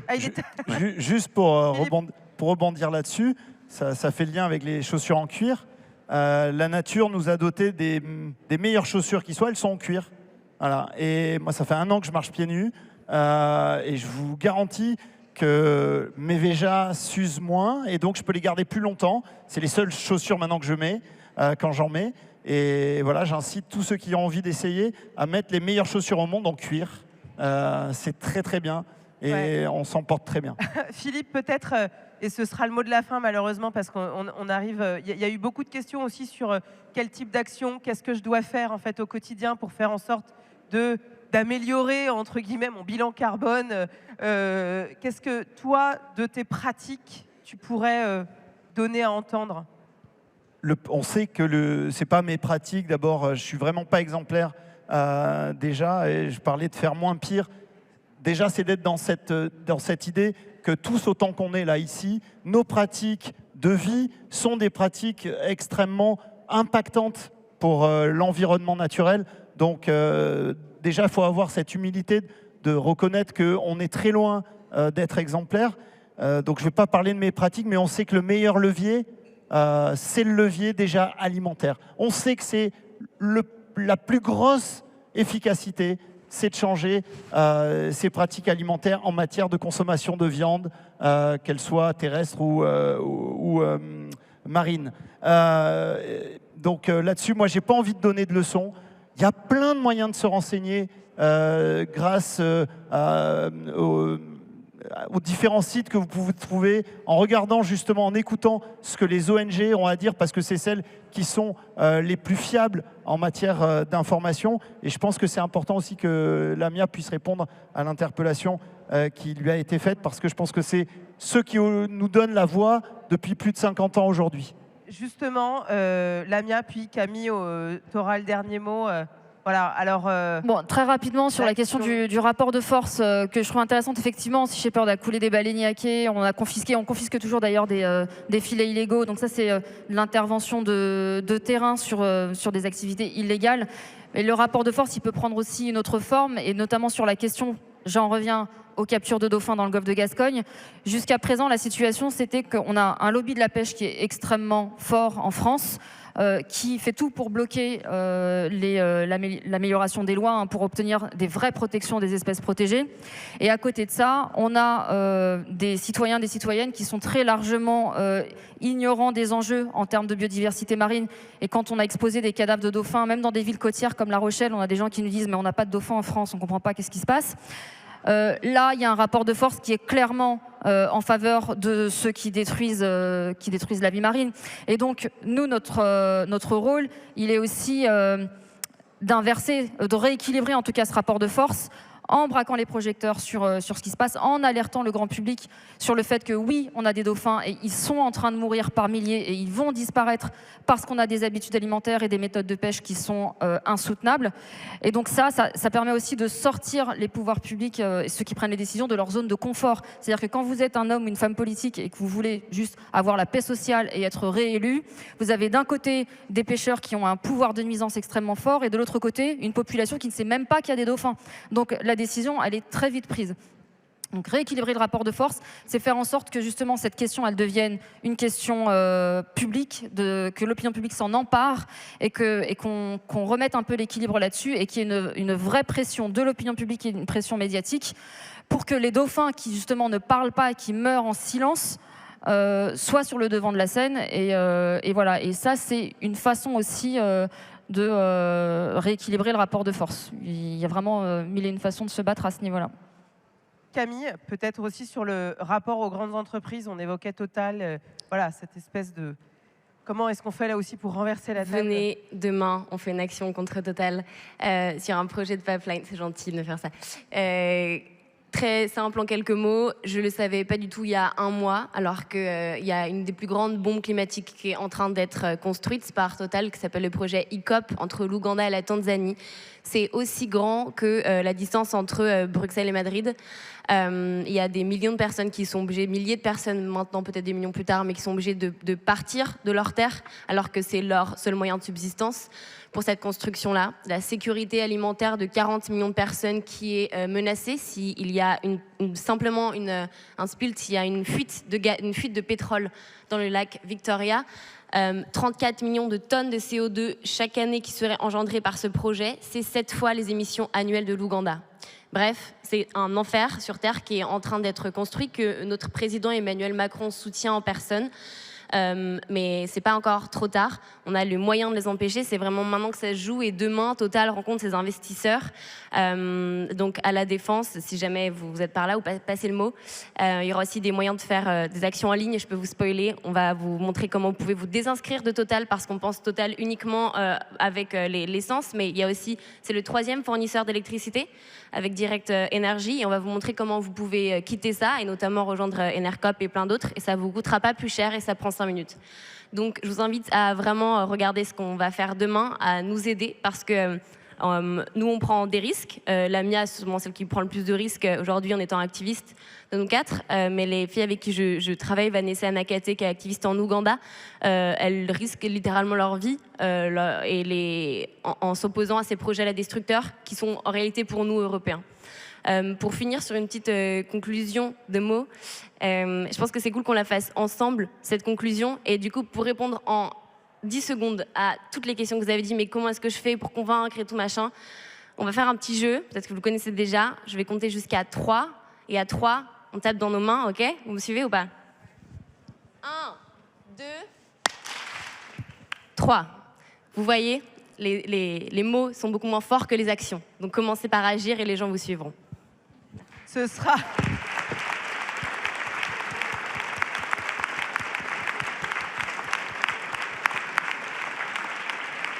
Merci Camille pour cette ode à l'action. Juste une micro-dernière question, et je sais qu'en fait on me regarde avec un air genre non, faut lâcher le micro, Nora, on est trop en retard. Alors vous avez 10 secondes pour répondre à cette dernière question. Voilà, on a entendu des opinions qui sont hyper différentes les unes des autres. Comment on fait pour faire évoluer les choses et avoir un objectif commun en 10 secondes? Philippe, donc tu as le droit à 3 mots. On fait communauté de destin. Lamia? Je pense qu'on a tous envie de sauver la vie sur Terre. C'est un point commun. Donc voilà, la pluralité des profils en fait est une force. Donc faisons-en une force. Ouais, donc en fait, il n'y a pas de disparité, il y a juste des chemins, des trajectoires qui divergent, mais le but est commun. Seb? Camille l'a déjà dit, on fait ce qu'on aime et on suit son cœur. Ouais. On s'en fiche que vous ne nous aimiez pas, nous, ou les ONG qu'on représente, ou les actions qu'on fait. Prenez les mots qui vous ont parlé, retenez peut-être la seule chose qui vous a marqué et faites-en quelque chose de plus grand. Et comme ça, on aura un impact immense. Voilà, donc cheminons ensemble, quel que soit le chemin qu'on emprunte, à partir du moment où le but est le même. Merci à tous les 4. Lamia, Philippe, Sébastien, Camille, merci à vous d'être restés. Vous êtes super en fait, vous êtes chambés, donc tous rendez-vous dehors pour continuer cette conversation autour d'une bière. Merci à tous, merci à ceux qui nous ont suivis en ligne, qui ont posé des questions, et à très bientôt. Attends, et juste un dernier gros applaudissement pour la MC de ce soir, j'ai nommé Nora.